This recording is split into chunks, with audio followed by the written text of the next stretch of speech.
La Suprema Corte de Justicia condenó a 2 militares por la desaparición forzada de Oscar Tassino. De esta manera es la primera vez que la justicia de nuestro país toma a este delito como un crimen de lesa humanidad. ¿Qué impacto tiene? ¿Echa por tierra también la defensa de otros militares que cometieron delitos en la pasada dictadura? Este será uno de los temas de esta noche. Bienvenidas, bienvenidos. Así comienza el lado B.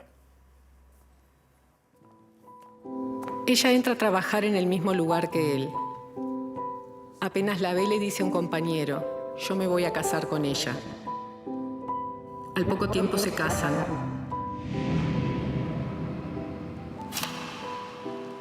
Nacen Gabriel, Marcelo, después nazco yo. Nos mudamos, planta un naranjo en el fondo. Sigue con su diario, escucha música, nos cocina. Toca tiempo de extrañarnos. La abuela se tiene que venir con nosotros. El naranjo sigue creciendo, nosotros también. Los tíos nos llevan de vacaciones. Vuelve la democracia. Mi madre planta rosas para esperarlo. Regresa para mis 15. Vienen mis amigos, festejamos. Muere la abuela. Lo veo llorar como nunca. Dice que el tiempo está pasando muy rápido. Nos juntamos cada vez más. Los sábados hacemos pizzas. Le lee a sus nietos. Sigue dando batallas. Se jubila pero no deja de ver a sus compañeros. Cumple 80. Hace una fiesta en casa. Vienen sus amigos. Está toda su familia. Es feliz. Así es como imaginamos que hubiese sido su vida.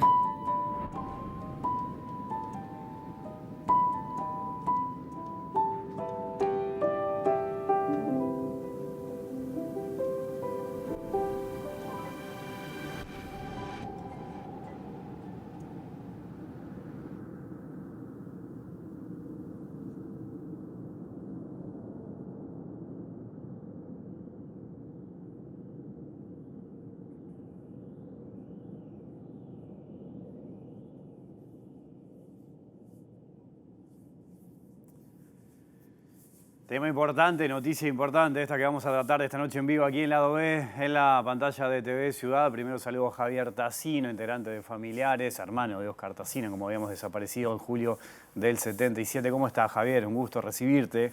Bueno, muchas gracias a ustedes por invitarnos y estar con ustedes y, bueno, responder a todo ese sentimiento que se vio allí en ese corto. Es tremendo, ¿no? Sí. Tremendo.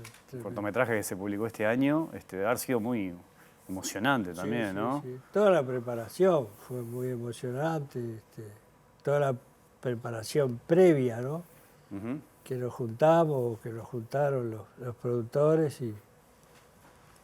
y bueno, y vimos... Fueron varias horas, ¿no? De trabajo, sí. Varios días en realidad. Sí, 3 días. 3 días. Pero fueron también días antes en la conversa, en contar anécdotas, cosas, revivir momentos lindos, pero bueno, momentos lindos vividos, pero claro. Momentos complicados de contarlos, ¿no? De redactar, de acordarse, de lagrimear y todo eso, ¿no? ¿Y hay algún componente sanador también? ¿Tiene un proceso sanador el hecho de juntarse y hablar? Sí, todo es un proceso sanador que vas haciendo, que vas quebrando los miedos, armando memoria, que es tan importante para todo esto, para el país, para la democracia, ¿no? Saber la verdad de todo esto realmente es muy importante. Ahora me gustaría hablar contigo porque falta mucho todavía, ¿no? Por hacer. Sí. Falta información. Sí, sí. Y que aquellos que tienen información la pueda brindar. Tenés a tu izquierda un amigo de esta casa, un amigo de este Sí. programa, el doctor Juan Cheleta. ¿Cómo anda, Juan? ¿Qué tal? ¿Cómo están? Siempre es un gusto recibirte. Muchas gracias. Hacía referencia en la introducción a esta sentencia de la Suprema Corte de Justicia. La primera vez que la justicia uruguaya toma esta decisión. Contanos un poquito, contale a la gente qué impacto tiene esta sentencia. En realidad es la primera vez que la Suprema Corte de Justicia se pronuncia sobre esto.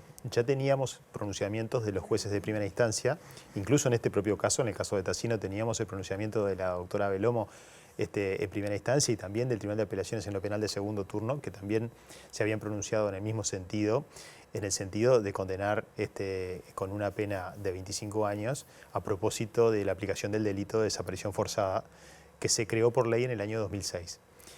Pero no habíamos tenido hasta ahora la oportunidad de tener la posición de la Suprema Corte de Justicia, porque en este caso la sentencia de primera instancia condenó, la defensa de los imputados apeló, el tribunal mantuvo la condena y ahí la defensa de los imputados interpuso el recurso de casación, la última chance que hay de discutir algo en el ámbito judicial, que es ante la Suprema Corte de Justicia.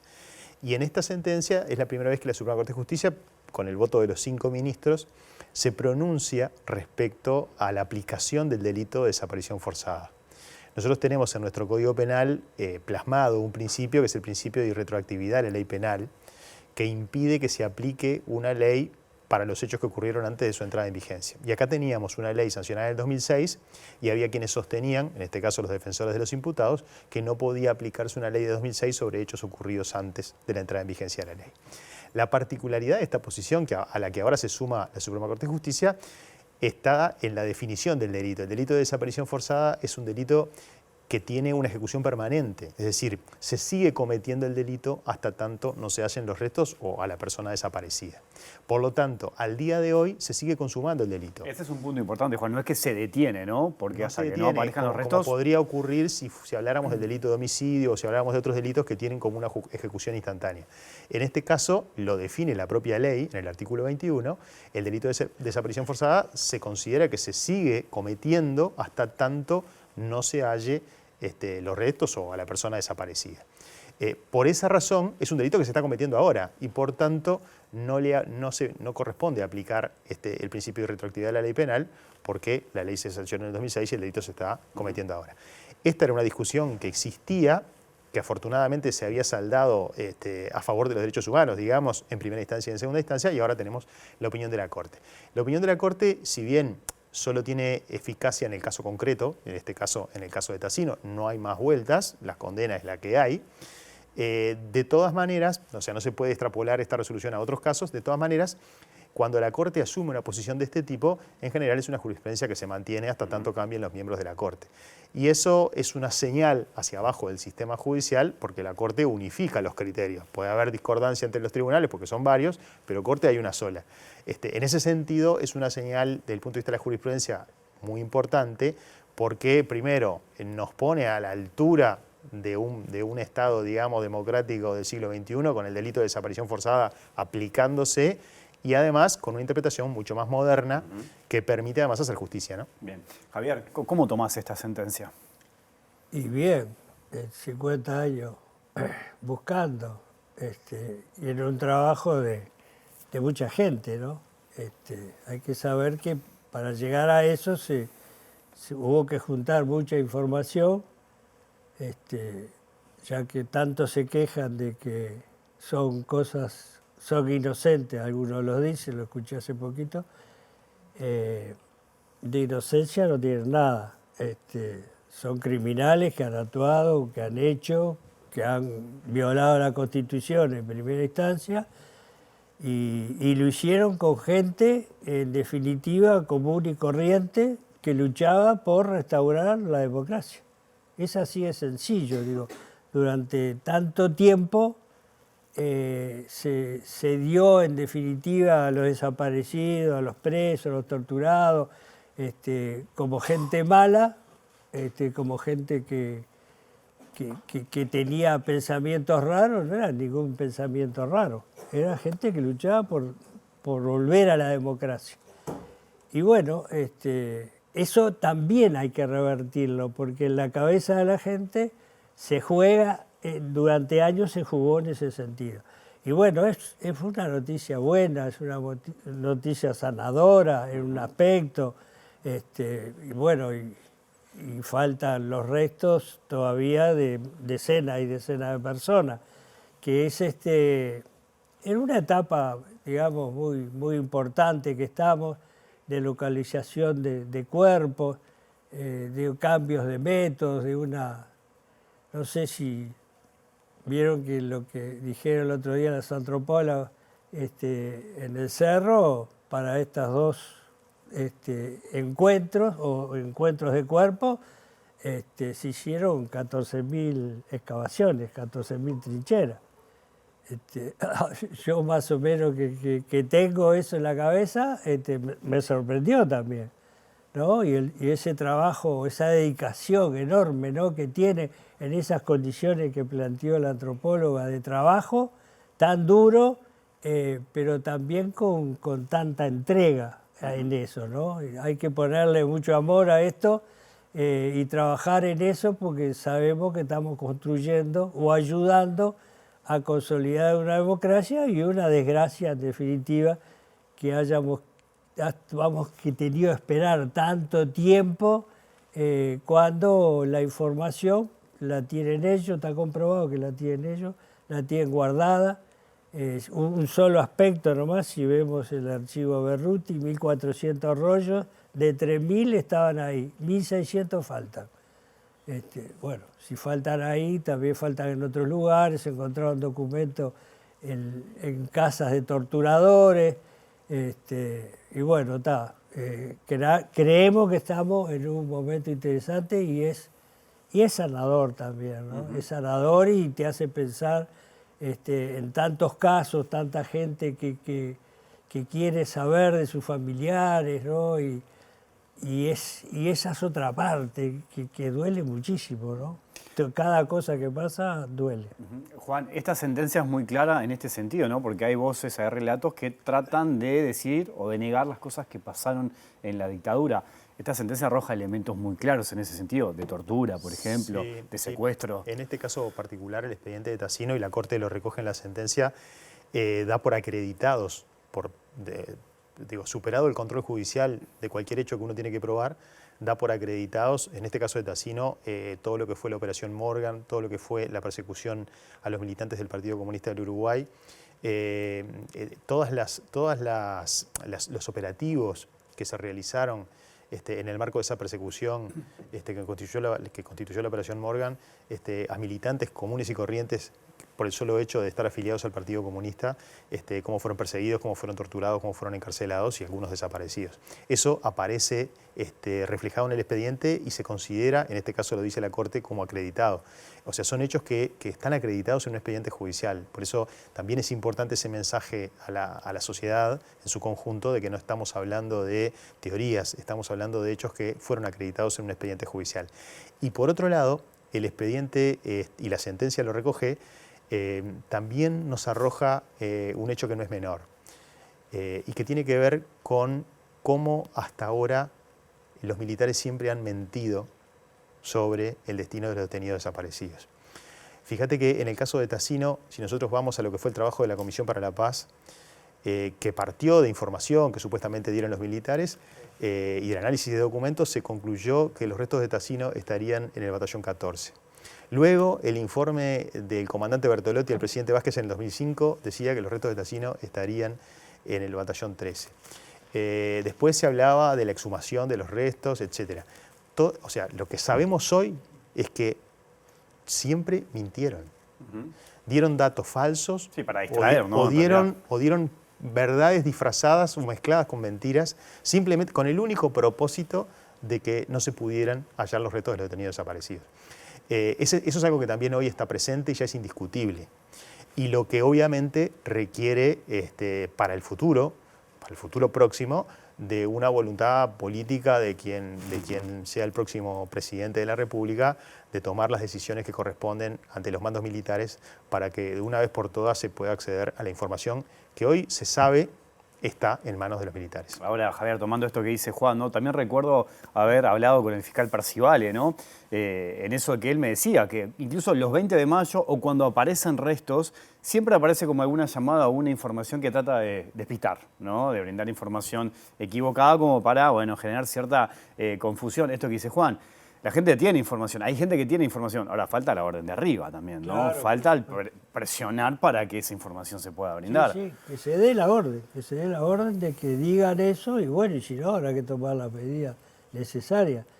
Los torturadores, la gente que ha participado, más allá de unos 90, creo que son los que están más o menos presos y hay en proceso también pedido de procesamiento de varios y bueno, estas chicanas que pusieron últimamente los militares, lo que hacen es retrasar el proceso que se está dando para, bueno, para llevarlo, juzgarlo y darle la sentencia que merece.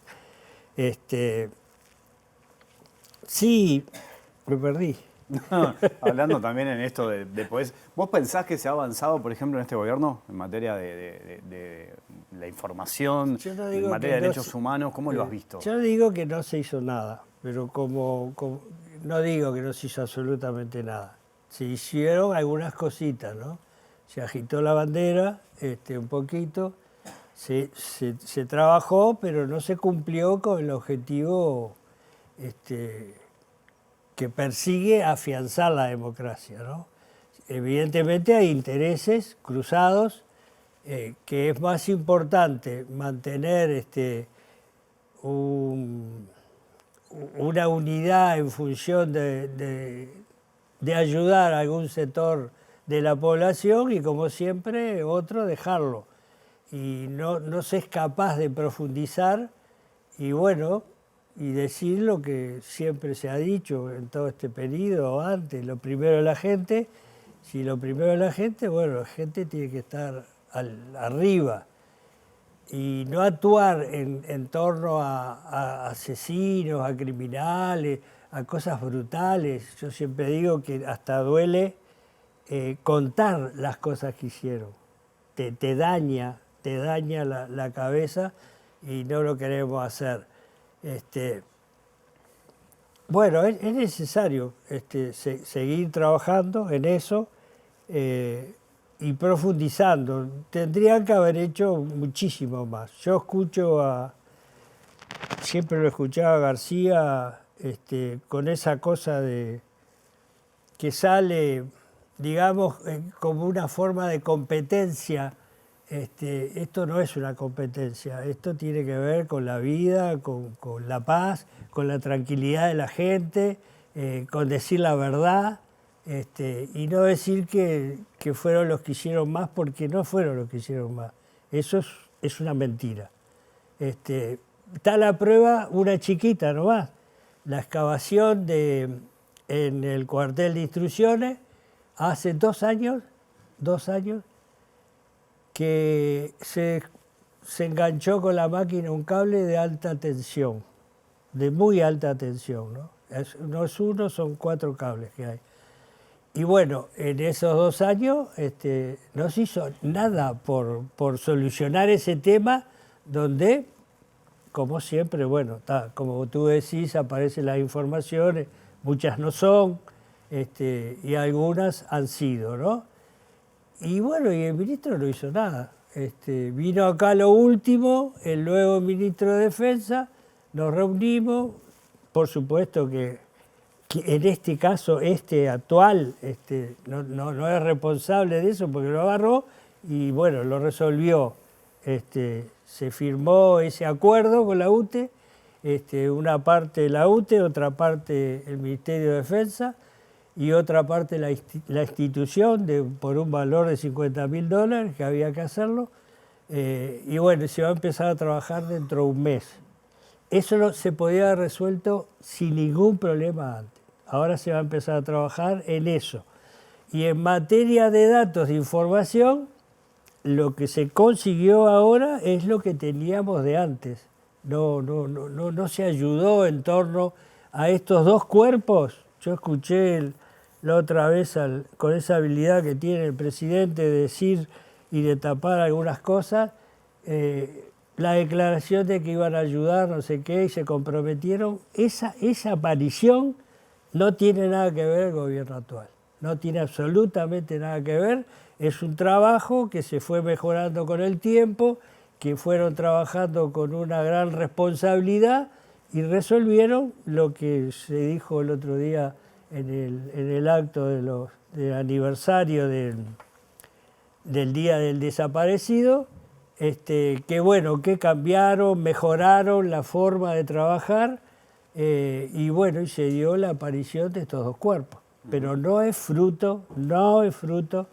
Por ejemplo, te planteo el diputado del Peri, creo que es, ¿no? Cuando salió con esa cosa de la aparición de 30 cuerpos. De César Vega. De César Vega. Vega. Ya se veía que era un disparate lo que estaba diciendo, porque dijo cosas que no podían ser, hasta de cajones habló, 40 cajones, ¿no? Una cosa disparatada. Y después el presidente salió con Vega, es como ayudándolo a... No hicieron nada, era mentira, aparte, ya se conocía, si hubieran dicho eso antes, se conocía la persona que ya había intentado hacer lo que tú dijiste.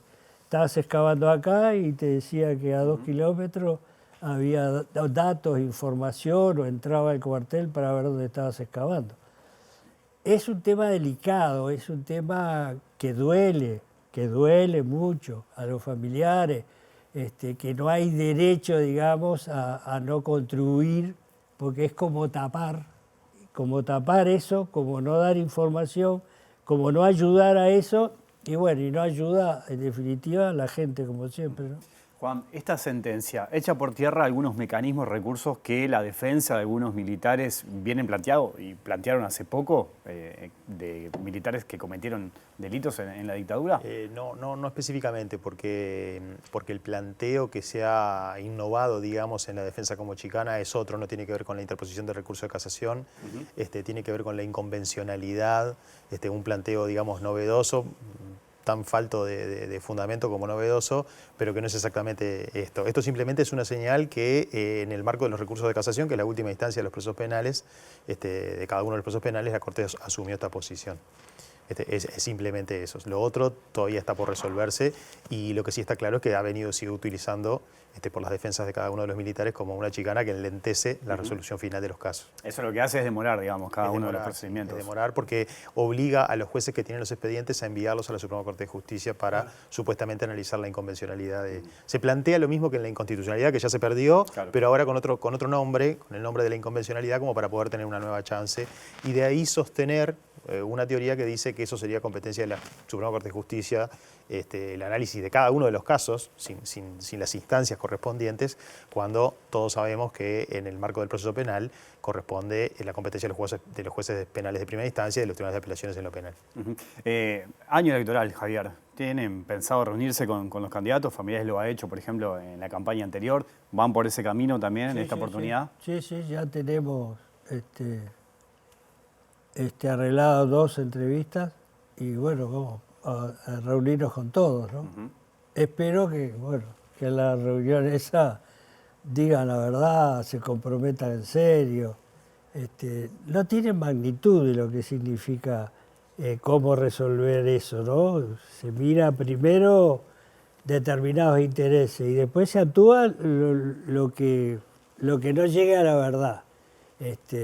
Esperemos que haya un compromiso y después el que gane lo ejecute, lo haga. Sí, tenemos para reunir. Hemos pedido todas las reuniones y ya hay 2. Hay 2 confirmadas. Para la semana que viene. Javier, Juan, les agradezco mucho la visita a los dos esta noche aquí en Lado B. Un placer. Gracias por venir. Muchas gracias por invitarnos. Cambiamos de tema, hay mucho más Lado B aquí en la pantalla TV Ciudad.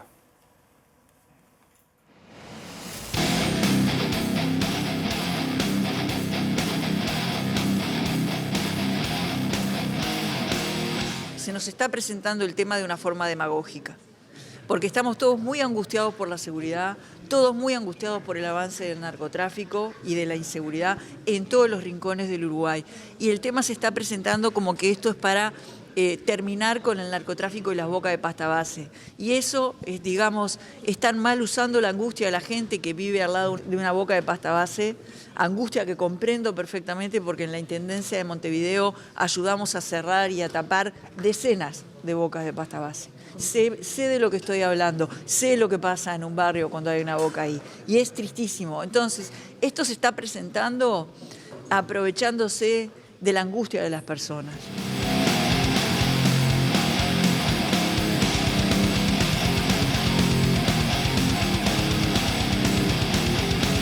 Si en la Constitución habilitamos los allanamientos nocturnos para los hogares, es para todos los hogares. Queda habilitada para todos los hogares. ¿Usted dejaría que le allanen de noche la casa? Con un orden después, ¿no? Pero está muy bien la declaración del Frente Amplio que dice, pero ¿cuál va a ser el protocolo? ¿Cuál va a ser el procedimiento?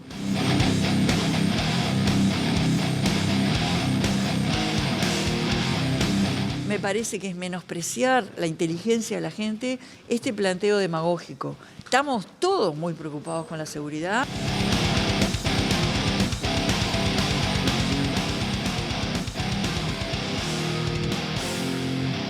Allanamientos nocturnos, un tema que se metió también de lleno en la campaña, la seguridad. Escuchábamos recién a la candidata a la vicepresidencia por el Frente Amplio en esas declaraciones de hoy que generaron bastante repercusión, y aquí tengo en el piso a Carlos Daniel Camí, senador del Partido Nacional, uno de los impulsores de esta iniciativa. ¿Cómo estás, Carlos? Bienvenido, gracias por acompañarnos. Bueno, muchas gracias. Para mí es un gusto estar participando del programa y agradezco especialmente la invitación. Recuerdo haber hablado contigo acá mismo en Lado B de este tema hace ya bastante, ¿no? Cuando estaba esta iniciativa. Hay distintos elementos que vale la pena mencionar. Encuestas que dan que un 65% de la población estaría dispuesta a apoyar esta iniciativa. Uno entiende que en esa cifra hay votantes de todos los partidos políticos. Sin duda. Los partidos de la coalición firmaron también, ¿no?, un acuerdo para, salir a apoyar, a impulsar esta iniciativa. El Frente Amplio está en contra. ¿Cómo estás viendo en este momento lo que está pasando con este tema en plena campaña electoral? Yo creo que está bien y corresponde que los partidos políticos y los candidatos se expresen por estos temas. Hay dos posiciones muy claras. La coalición de gobierno hoy asumió el compromiso formal de adherir a los allanamientos nocturnos. Ya había acompañado la iniciativa cuando yo presento la iniciativa ante la Asamblea General el 20 de diciembre del año pasado, después de un largo proceso de más de 2 años, donde hablamos con todas las bancadas con representación parlamentaria en Uruguay, se aprobó con 71 votos conformes de la Asamblea General. Se requerían 52 opiniones conformes, finalmente lo aprobó el 55% del Parlamento, y de los 7 partidos políticos, representantes de 6 de ellos aprobaron la iniciativa, el Frente Amplio no. Yo tenía la expectativa, y lo dije públicamente, de que el Frente Amplio iba a acompañar esta iniciativa. ¿Por qué razón? Y por eso me sorprende esta posición. Porque voces calificadas y representativas del Frente Amplio, diría que en los últimos 10 años, se han expresado en favor de habilitar los allanamientos nocturnos como una herramienta para hacer más eficaz la acción de la justicia y de la policía en la lucha contra el delito, fundamentalmente contra alguno de ellos, específicamente contra el narcotráfico y el crimen organizado. Puedo ir desde el propio expresidente Mujica, que así lo hizo expreso en el año 2018, a el ex diputado doctor Walter de León, que en el año 2012, diputado del MPP, electo por el departamento de San José, presentó una iniciativa. Él quería una ley interpretativa, pero con el objetivo de habilitar los allanamientos nocturnos. Podemos referir al ex ministro Bonomi, por eso digo personas calificadas en la materia. Mucho más calificado la policía profesional que ejerció la máxima jerarquía en la materia en el gobierno del Frente Amplio, el ex inspector Julio Guarteche, un reconocido referente de la Policía Nacional, lamentablemente fallecido, fue el primero en el 2012 que contundentemente le pidió al sistema político que se legislara. Él especificaba fundamentalmente como una herramienta para ser más eficaz en el combate contra las bocas de venta de droga. Señalaba Guarteche que la policía estaba de manos atadas porque no tenía la posibilidad de sorprender precisamente en el momento donde con más frecuencia se llevan adelante este tipo de actividades. Por tanto, me sorprende la actitud. Pero bueno, respeto. Yo estoy convencido que es una herramienta útil, que es una herramienta más, pero necesaria. Creo que el próximo gobierno tiene que tener en la caja de herramientas todos los instrumentos para hacer posible que seamos más eficaces en la lucha por mayor seguridad, en la lucha contra el narcotráfico, contra el crimen organizado, contra delitos específicos que esto puede ayudar, como no solo el narcotráfico, la trata de personas, el tráfico de armas, los secuestros, etc. Por tanto, estamos convencidos que es una gran herramienta y hoy, bueno, sí sorprendidos por la declaración concreta de la candidata a la vicepresidencia, la ingeniera Cose. ¿Te sorprendió? Me sorprendió porque creo que es muy grave desconocer el resultado que surja de las urnas. Más allá de eso que veíamos recién, ella después en su cuenta de Twitter, de X, hizo un hilo, ¿no?, en el que agrega, no obstante, debe primero generar la reglamentación para que se aplique, sin la cual no debe aplicarse, así como realizar la necesaria capacitación de la policía. Además agrega, así se ha pronunciado el Frente Amplio, que los allanamientos nocturnos de los hogares no son la solución a los graves problemas de seguridad que vive el país. Este argumento de Cose, el del Frente Amplio, ¿cómo lo tomás? De que el allanamiento no es la solución a lo grave que tenemos, ¿no? El tema del narcotráfico. ¿Cómo tomás esa postura? No, primero que nada, aclarar que seguramente no leyó bien la ingeniera el artículo 11 de la Constitución en la propuesta que queremos modificar, que precisamente lo hace doblemente garantista. ¿Por qué? Porque establece que se requiere argumento fundado, orden fundada, expresa y por escrito del juez competente, de un juez de la República, en los casos y en las formas que establezca la ley. Es decir, al tiempo que se aprueba la habilitación de allanamientos nocturnos, se establece que para eso debe tener también la garantía de una ley reglamentaria que va a decir cómo se puede entrar, en qué casos se puede usar y en cuáles no. Yo no he escuchado a nadie, pero a nadie de verdad, decir que esta es la única solución. Es más, no creo que nadie lo piense. Es decir, se está fuera de tema, como se dice a veces en el debate parlamentario. Yo pregunto, ¿alguien puede estar en contra o no reconocer que es necesario, por ejemplo, que el Uruguay tiene que tener 100% de cobertura del espacio aéreo que hoy no lo tiene y por eso invertir en más radares? Yo creo que no. ¿Alguien puede estar en contra de que requerimos de más escáneres en el puerto para intentar tener una cobertura absoluta en la fiscalización de la carga de contenedores? Yo creo que no. ¿Alguien puede estar en contra de que necesitamos más presencia del Estado en las zonas vulnerables para que no sea caldo de cultivo el narcotráfico? Yo creo que no. Creo también que no se puede estar en contra de dotar al próximo gobierno de una herramienta más, como los allanamientos nocturnos, porque nos lo piden los jueces especializados en drogas, los fiscales especializados en estupefacientes, la Policía Nacional de este gobierno, la Policía Profesional, y de anterior gobierno, los últimos ministros del Interior, Bonomi, Larrañaga, principal impulsor de esto, el actual ministro. Entonces, ¿de dónde sale eso de que es la única herramienta? No sé. Ahora, entiendo las figuras que mencionabas recién que estaban a favor de esto, ¿no? Hace pocos días en la radio hablé con Mario Lallera, ex jefe de policía de Montevideo, que me dijo que nuestra policía no estaba capacitada para aplicar este instrumento. ¿Cómo tomaste ese argumento de alguien que trabajó muchos años en la policía, muy cerca de Guarteche incluso? No, también. sin duda, y respetando la opinión profesional que Lallera tiene en la materia, obviamente. Me sorprende también. Me sorprende porque la Policía Nacional de su jerarca, Guarteche, decía lo contrario. Dice lo contrario hoy la autoridad profesional de la policía, dice la policía está capacitada. Yo hablé con todos los jefes de policía, prácticamente de todo el país. Todos me dicen que se requiere, que sería una herramienta de ayuda y que se está preparado. Pero, a ver, en temas pasa a ser adjetivo porque obviamente que si no estuviese preparada la policía o si no estuviese equipada, que es otro argumento que han planteado, bueno, por supuesto que no se aplica. El tema es, yo lo hablé con los sindicatos policiales, no es que estén en contra, dicen algo muy cierto y que yo comparto. Debe de tenerse el equipamiento adecuado y especial para la noche, debe tenerse el entrenamiento. Muy bien, yo pregunto, supongamos que nos ponemos a entrenarlo, si no se estuviera posiblemente hoy entrenado. Supongamos que no está equipado y que se equipa, no se podría aplicar después si no reformamos la Constitución. Entonces acá lo que se trata es de destrabar un candado, de destrabar un cerrojo que tiene nuestra Constitución de la República, que lo tiene desde 1830, de la primera Constitución Nacional. Por eso yo señalo que es una norma anticuada, fuera de época, vetusta, porque, por ejemplo, en 1830 no había luz eléctrica en el territorio nacional. Distinguir el día de la noche, en el sentido de la protección del hogar, tenía su lógica.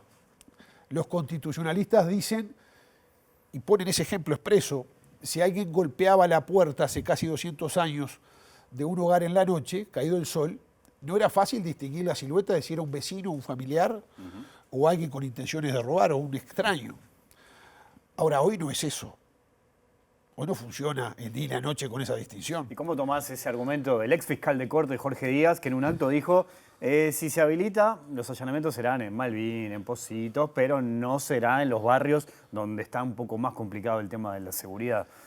A mí me preocupó me llamó la atención la opinión del doctor Jorge Díaz. Primero, lo respeto, es una opinión que considero calificada en la materia.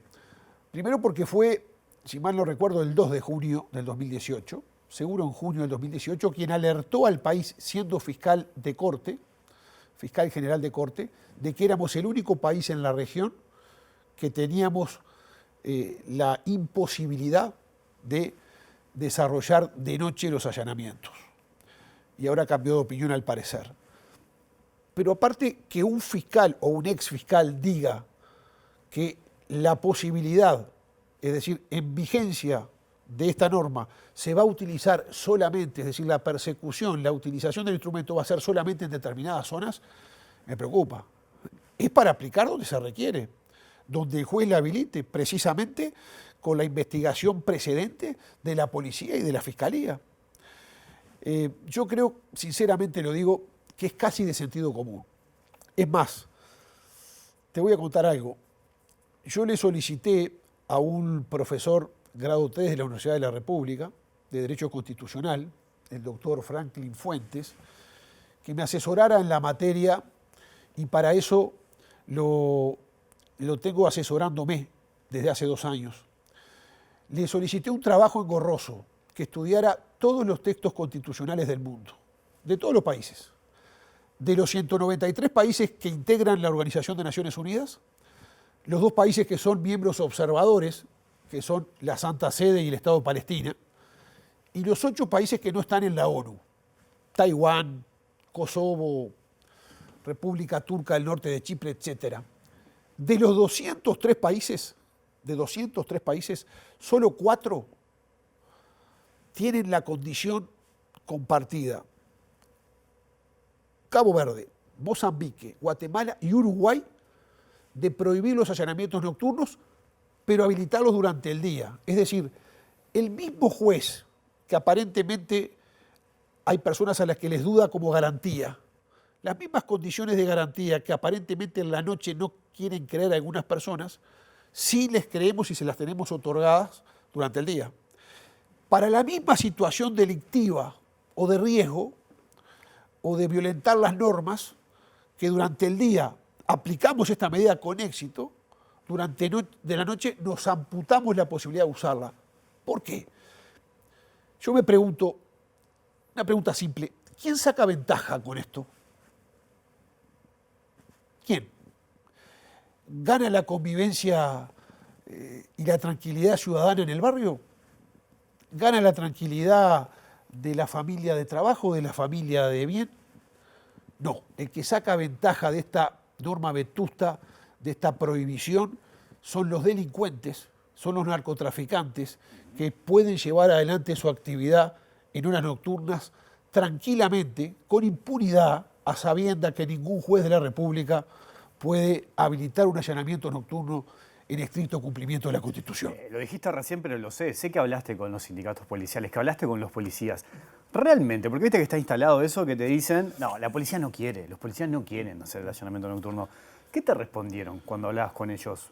¿Están dispuestos a hacerlo? Obviamente que si se habilita lo van a tener que hacer, no queda otra, pero en el sentimiento del policía, el que trabaja todos los días en la calle, ¿qué respuesta te da? En la respuesta te voy a hablar de 3 casos de policías. Primero lo que te dije, de los jefes de policía, de la oficialidad de policía, los mandos policiales, todos de acuerdo. El policía común con el que me encuentro, que me para en la calle, que me reconoce, amigos que son policías, gente que conozco, le hablo del policía de a pie, me dice, esto lo necesitamos. Concretamente, la pasada semana tuve una reunión en un barrio de Montevideo, de los que son definidos como barrios complejos en el tema de seguridad, periféricos. Y ahí estuve con un policía, en una reunión barrial, que me dijo, esto se necesita y mucho, senador. Créame, yo Sabiendo soy policía. que asume en riesgo hacer eso, Sin ¿no? duda. O sea, El policía cuando jura ofrece su vida, cuando sale de la Escuela Nacional de Policía. Vaya si está en riesgo el policía. Han matado servidores públicos de los que nos cuidan, de la policía, también a veces de civil, cuando están en un supermercado y advierten un intento de robo y van en defensa o en el cumplimiento de su deber. El policía es policía, vive con riesgo cada vez que sale. Lo que sí, por supuesto, que lo que dice el sindicato, y es la tercera pata de la respuesta, expresa, que usted me pregunta, lo que dice el sindicato lo comparto, no es estar en contra de la medida. Lo que dice el sindicato es queremos tener certeza de que vamos a tener los instrumentos de equipamiento necesarios. Por ejemplo, una cámara GoPro para grabar el procedimiento, para ingresar de manera tal que si no hay luz o se corta la luz, podemos ingresar y hacer el trabajo sin riesgo o con seguridades. Tenemos que tener el entrenamiento de los policías que vayan a actuar, y eso por supuesto que es así, estamos de acuerdo. ¿Quién lo haría de otra manera? Entonces, el instrumento, en el mundo, el más del 97% de la población mundial, que son los países que lo tienen habilitado, funciona, y bien. Estamos en el 4 que no lo tiene. Las voces especializadas de fiscales especializados, de jueces de drogas, de policía profesional, de legisladores de todos los partidos políticos, porque yo estudié el tema. En el 2012 hubo una iniciativa del diputado del MPP, Walter de León. Eso fue en abril. En mayo del 2012 presentó una propuesta de modificación constitucional el entonces senador, hoy diputado del Partido Colorado, el doctor Ope Pasquet. En abril del 2016, yo integraba también el Senado de la República, el ex senador Pedro Bordaberry presentó un proyecto de ley constitucional para modificar el artículo 11 y habilitar los allanamientos nocturnos. Después vino la campaña Vivir sin Miedo, que se dio en llamar, que lideró Jorge Larrañaga y que acompañamos a Jorge Larrañaga casi que en solitario, y tuvo el 47% de la aprobación ciudadana, que involucraba más medidas, no solamente esta con la seguridad. Entonces, creo que es algo necesario. Hoy no solamente tú señalabas de las encuestas de opinión pública que hace buen tiempo vienen diciendo que más del 65% de la población está dispuesta a acompañar la iniciativa. ahí está la clave de sobrar también, Carlos, porque en realidad Eso también. ahí con toda la coalición no alcanzaría la cifra para poder aprobarlo, ¿no? Según lo que están marcando las encuestas de intención de voto en los dos bloques, digamos, ¿no? Gobierno y Sí, oposición. pero lo sorprendente es que me lo decía precisamente hace un par de días, un amigo que es votante del Frente Amplio. No me vota. Es tan amigo que no me vota. Tan amigo que no te vota. Y me decía que él quiere votar y que va a votar. Pero me decía, lo que me parece que el Frente se equivocó es que no nos miró a los votantes, porque esa misma encuesta señala que el 48% de los que dicen tener decidido votar al Frente Amplio quiere votar o está a favor de los O sea, allanamientos. ese votante Frente Amplista tiene que agarrar la lista del Frente Amplio y a su vez ir a buscar a otro lugar Sí. la del sí. Sí, yo confío también en la cultura cívica nacional. Obviamente que el tema del ensobrado es importante. Fue el compromiso que hoy asumieron los partidos Nacional, Colorado, Independiente y Cabildo Abierto de respaldar, no solamente exhortar a la ciudadanía a acompañar, sino comprometerse en el ensobrado. Pero es también una instancia plebiscitaria, como todas, donde la Corte Electoral garantiza que van a existir en todos los cuartos de votación hojas con el sí. hoja amarilla con el sí, que es para habilitar el allanamiento nocturno. Y yo creo que el ciudadano que libremente dice que quiere acompañarlo, que está convencido, y mucho más cuando dice, a pesar que mi partido o al que voy a votar no lo quiere, yo sí, bueno, es precisamente el que está capacitado, definido para cruzar ese voto. Ahí está, Carlos, gracias. Capaz que en otro momento hacemos un intercambio con otros legisladores, es una especie de debate. Sería Con interesante, mucho ¿no? gusto, sería muy, muy bueno. Yo creo que son instancias que fortalecen la democracia, el intercambio. Y también en lo único que soy dogmático es en la libertad y en la democracia. Sobre todo en el dogma de la democracia, porque se fundamenta la democracia para que exista en tener que apreciar también el argumento contrario. Bienvenido No a hay los una verdad debates, sola. vaya si vale la pena. Y para eso los medios públicos, la televisión, es interesantísimo poder difundir esos mensajes. Y lindo mensaje el de tener amigos de otros partidos políticos, llevarte bien, por más que no te vota ese amigo tuyo que dijiste. Creo que es parte de lo mejor que tenemos en el Uruguay. Creo que tenemos que tener somos un sistema político que, si nos comparamos en la región, sólido, envidiado afuera. Somos una democracia de partidos, no solo los partidos fundacionales que tienen casi 190 años, el Frente Amplio tiene más de 50 años. Uno mira las elecciones en los países vecinos y cada 5 años cambian, no se repiten los partidos, son siglas distintas. Y acá tenemos partidos fuertes y por eso un sistema democrático fuerte que tenemos que cuidar y que abonar. Y creo que el debate lo hace. Gracias, Carlos. Hasta la próxima. Para mí también, muchas gracias. Pausa, ya sigue el lado B aquí en la pantalla TV Ciudad.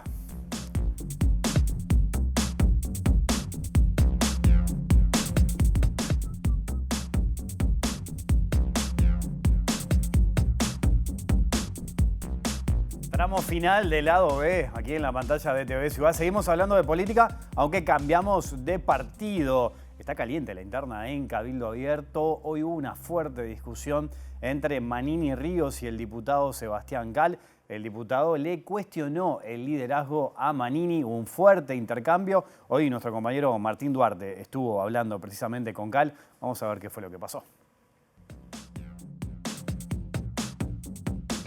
Discusiones hay en todos los partidos. Claramente nosotros cometimos la... Ahora, pero que te digan que por qué no te mató a guiar, no sé si se da en todos los partidos. Cometimos la desinteligencia de tener una discusión en un lugar que no era reservado claramente. Lo hicimos en uno de estos pasillos, en una discusión que comenzó dentro de un despacho y que terminó en uno de estos pasillos y bueno... ¿De qué se hablaba para llegar a esa determinación que es bastante fuerte, no? Bueno, lo que se hablaba dentro de la conversación eran muchas cosas y son cosas reservadas que yo al menos no las voy a hacer públicas. Si algún otro de los que estaba en la reunión la hace, que la haga, no va a ser por mí. Yo también me hago cargo de lo que yo digo, que tal vez tampoco mis comentarios fueron los más felices. Uno a veces se sube de tono en una discusión y dice cosas de las que no están bien. ¿Pollerudo, por ejemplo? Bueno, eso trascendió en El Observador. Por ejemplo, sí, yo por eso digo, yo me hago cargo de lo que yo dije, yo no le corro el cuerpo a la jeringa. Ya después lo que dijo Manini se lo tendrán que preguntar a Manini. Yo debo reconocer que el senador hoy vino, me saludó y me dijo, bueno, lo que yo te dije no fue así la frase, era diferente. Bueno, pues ya se lo tienen que preguntar a Manini. Lo que yo puedo decir es lo que yo dije y bueno, fue en una discusión que no se tenía que haber dado en el lugar donde se dio. Vuelvo un poco al principio de la pregunta. ¿Cómo está esa tensión a propósito de estar integrando un partido donde el liderazgo pertenecía a él y hoy por hoy está, digo, en cuestionamiento porque también muchos compañeros del sector se fueron alejando de otros partidos? Bueno, a ver, el liderazgo es una construcción de todos los días, que él también tiene un desafío enorme y que si nosotros no lo siguiéramos considerando un líder ya no estaríamos acá. Vos señalaste que no se impone de alguna forma. Y bueno, pero eso es así. Vos fijate, mirá, yo siempre pongo el mismo ejemplo. Las relaciones en general entre los humanos son difíciles. Cuando tenés un vínculo sanguíneo es difícil. Cuando tenés un vínculo económico, puede ser una relación laboral o empresarial, es difícil y te une el dinero. Imagínate lo que son las relaciones políticas cuando te une la convicción. Tal vez es de las relaciones más difíciles de llevar adelante.